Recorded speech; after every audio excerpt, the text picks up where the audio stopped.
السلام علیکم ورحمۃ اللہ وبرکاتہ۔ ناظرین، استقبال ہے فکر و خبر اسٹوڈیو میں رضوان احمد ندوی ملکی اور عالمی اہم اور خاص خبروں کے ساتھ۔ تو ناظرین، بڑھتے ہیں خبروں کی تفصیلات کی طرف۔ سماجوادی پارٹی کے رہنما اعظم خان کی طبیعت اچانک خراب ہونے کی وجہ سے انہیں دہلی کے سر گنگا رام اسپتال میں داخل کرایا گیا ہے۔ ان کی حالت مستحکم ہے اور زیر نگرانی میں ہے، اس طرح کی اطلاعات موصول ہوئی ہیں۔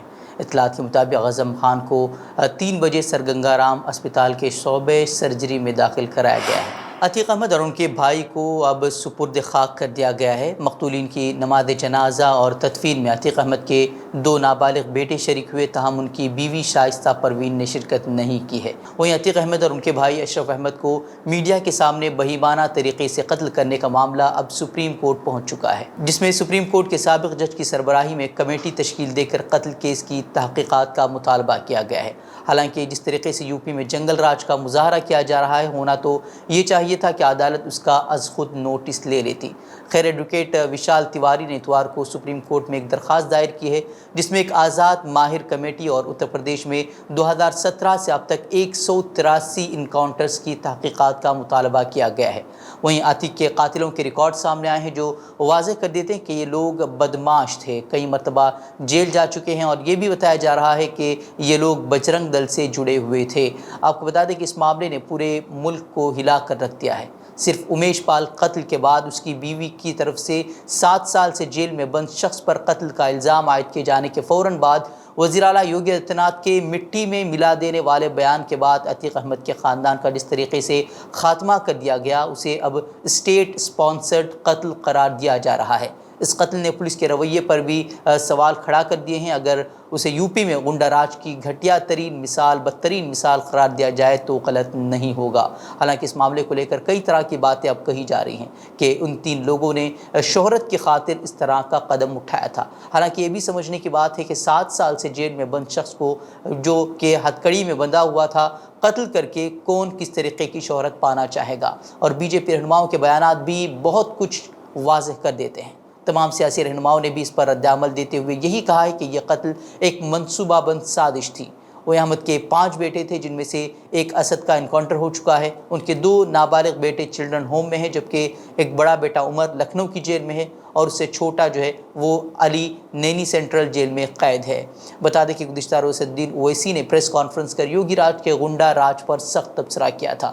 انہوں نے وزیر اعلیٰ سے استعفے کا بھی مطالبہ کیا تھا۔ بہرحال اس معاملے میں اب معاملہ جو ہے وہ سپریم کورٹ پہنچ چکا ہے، لیکن انصاف کیا مل پائے گا، یہ سب سے بڑا سوال ہے، کیونکہ وہی قاتل، وہی منصف، عدالت اس کی وہ شاہد، بہت سے فیصلوں میں اب طرفداری بھی ہوتی ہے۔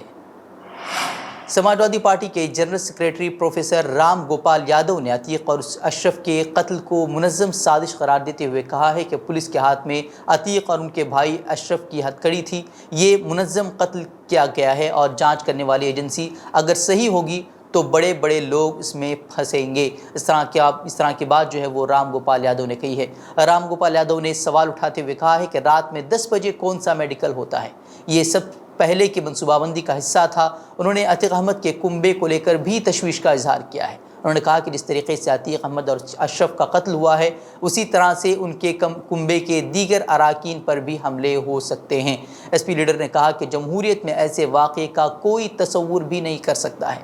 کوئی بھی ایمانداری سے سوچنے والا شخص اس واقعے کو غلط ہی کہے گا اور اسے غلط مانے گا۔ انہوں نے یوگی حکومت پر حملہ کرتے ہوئے کہا کہ اس کا نتیجہ انہیں بھگتنا پڑے گا۔ وہیں قتل انہی کا ہوا جنہیں مٹی میں ملا دینے کی باتیں خود وزیر اعلیٰ نے پارلیمنٹ میں کہی تھی، اور اب قتل کے بعد سیکیورٹی وزیر اعلیٰ کی بڑھا دی گئی ہے۔ اتر پردیش کے ضلع پریاگ راج میں سابق رکن پارلیمان عتیق احمد اور اشرف کو مارنے والے شوٹر صحافی بن کر آئے تھے۔ ایسے میں احتیاط برتتے ہوئے دارالحکومت لکھنؤ کے کالیداس مارگ میں کسی بھی میڈیا پرسن کے داخلے پر پابندی لگا دی گئی ہے۔ کالیداس مارگ پر C M Yogi Adityanath, deputy C M Keshav Prasad Maurya سمیت کئی وزراء کی رہائش گاہیں ہیں۔ اس کے علاوہ کالیداس مارگ پر حفاظتی حصار بھی مزید مضبوط کر دیا گیا ہے۔ فرقہ پرست آئے روز ملک کو تباہی کی طرف دھکیلتے جا رہے ہیں۔ مذہب کے نام پر شرنگیزی روز بڑھتی جا رہی ہے۔ اسی دوران RSS کے رہنما موہن بھاگوت نے کہا ہے کہ ہندوستان مذہب کے راستے پر چل کر ہی وشو گرو بنے گا اور دنیا کو راستہ دکھائے گا۔ انہوں نے مذہب کا مطلب پوری دنیا کی فلاح و بہبود کا احساس بتایا ہے۔ لیکن موہن بھاگوت کس راستے کی بات کر رہے ہیں اس کا خلاصہ انہیں ہی کرنا چاہیے، کیونکہ جس طریقے کا ماحول ملک میں دیکھنے کو مل رہا ہے وہ کسی طرح سے بھی کسی کے لیے نمونہ بننے کے لائق نظر نہیں آتا۔ RSS کے کارندے اور ہندوتو تنظیمیں مذہب کے نام پر مسجدوں پر دھاوا بول رہی ہیں۔ تہواروں میں مندروں کا رخ کرنے کے بجائے ڈی جے لے کر مسجدوں کے باہر شرنگیزی کی جا رہی ہے۔ گلی کا کوئی بھی اونڈا اٹھ کر کسی کا قتل کر دیتا ہے اور جے شری رام کا نعرہ لگا دیتا ہے اور لوگ اسے ہیرو بنا دیتے ہیں۔ گائے کے نام پر انسانوں کا بہیمانہ قتل ہو رہا ہے اور ایسے لوگوں کی حمایت میں مہا پنچایت منعقد کی جا رہی ہیں۔ عصمت دری کے قصورواروں کو رہائی مل رہی ہے اور اپنے حق کے لیے آواز اٹھانے والے نوجوانوں کو جیلوں میں ٹھونس دیا جا رہا ہے۔ چھوٹے بچوں کو مذہب کے نام پر ہراساں کیے جانے کی ویڈیو سامنے آئی ہے، ان سے جے شری رام کے نعرے بلوائے جا رہے ہیں۔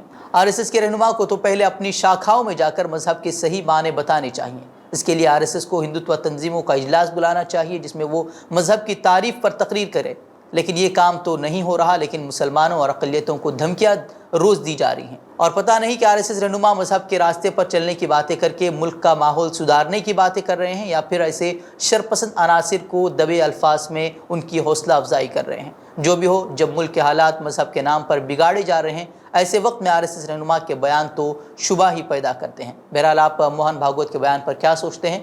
کامنٹ باکس میں اپنی رائے ضرور رکھیں۔ کرناٹک میں اسمبلی انتخابات سے قبل حکمراں جماعت BJP کو بڑا سیاسی جھٹکا لگا ہے۔ ٹکٹ نہ ملنے سے ناراض پارٹی کے سینئر لیڈر اور ریاست کے سابق وزیر اعلیٰ جگدیش شٹر نے کانگریس میں شامل ہو چکے ہیں۔ ناراضگی کا اظہار کرتے ہوئے جگدیش شٹر نے اتوار کو ہی BJP سے استعفیٰ دے دیا تھا۔ جگدیش شٹر نے پیر کو کانگریس پارٹی کے بنگلور دفتر میں پارٹی کے قومی صدر ملکارجن کھڑگے اور دیگر سینئر لیڈروں کی موجودگی میں کانگریس میں شمولیت اختیار کر لی ہے۔ پارٹی میں شمولیت کے ساتھ ہی کانگریس نے انہیں ٹکٹ دینے کا بھی اعلان کر دیا ہے۔